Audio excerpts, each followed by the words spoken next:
नमस्कार शेतकरी मित्रांनो, मी मराठी ह्या YouTube चॅनल मध्ये आपल्या सर्व शेतकरी मित्रांचे हार्दिक स्वागत आहे। सर्वांना एकच विनंती आहे, व्हिडिओ शेवटपर्यंत बघा, कारण राज्य सरकारच्या माध्यमातून राज्यातील 34 जिल्ह्यातील शेतकऱ्यांना अवकाळी पाऊस, गारपीटचे अनुदान आणि सततच्या पावसाचे अनुदानासाठी राज्यातील 34 जिल्ह्यातील शेतकऱ्यांना अतिवृष्टी नुकसान भरपाई मंजूर केलेली आहे।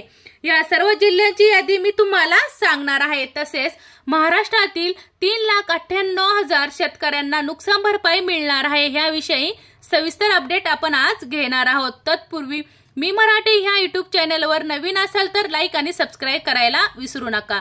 नुकसान भरपाई GR फेब्रुवारी ते मे 2025 च्या ह्या कालावधीत महाराष्ट्रात अनेक भागात अवकाळी पावसाने आणि गारपिटाने थैमान घातले। परिणामी विविध जिल्ह्यातील शेती पिकांचे मोठे नुकसान झालं। या पार्श्वभूमीवर राज्य सरकारने नुकसानग्रस्त शेतकऱ्यांसाठी 337 कोटी 41,53,000 रुपयाच्या अनुदानाला मान्यता दिली आहे।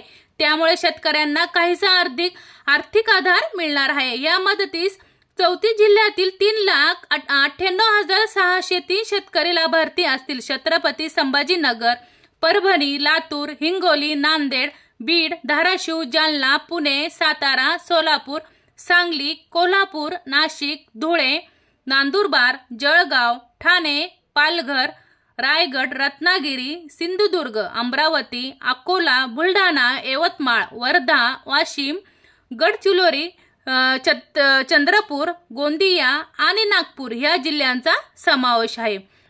विभागाने या नुकसान भरपाईचे आकडे, नागपूर विभागानुसार काय नुकसान भरपाईचे आकडे कोणते हे बघा। नागपूर विभागातील 50,154 शेतकऱ्यांसाठी 34 कोटी 91,63,000 रुपयांचा निधी।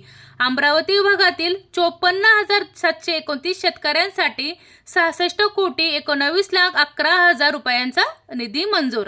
छत्रपती संभाजीनगर जिल्ह्यातील 67,462 शेतकऱ्यांना 59 कोटी 98,20,000 रुपयाचे अनुदान। पुणे विभागातील 1,07,463 बाधित शेतकऱ्यांसाठी 81 कोटी 27,27,000 रुपयांचा निधी। कोकण विभागातील 13,608 शेतकऱ्यांसाठी 9 कोटी 38,24,000 रुपयांची मदत।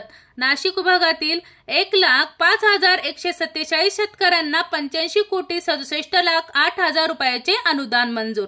राज्य सरकार विविध नैसर्गिक आपत्तीमुळे झालेल्या शेतीच्या नुकसानीसाठी निविष्ट अनुदान देत असते, परंतु यंदा हे अनुदान 27 मार्च 2023 च्या जुन्या शासन निर्णयानुसार दिलं जाणार आहे। त्यामुळे शेतकऱ्यांच्या अपेक्षेप्रमाणे भरपाई मिळणार नसल्याने नाराजीचे वातावरण आहे। अनुदान कसे मिळेल? शेतकऱ्यांच्या बँक खात्यामध्ये DBT म्हणजेच डायरेक्ट बेनिफिट ट्रान्सफर प्रणालीद्वारे थेट अनुदान जमा करण्यात येईल। मात्र त्यासाठी शेतकऱ्यांनी KYC प्रक्रिया पूर्ण करणे आवश्यक आहे। KYC न केल्यास अनुदान थांबण्याची शक्यता आहे।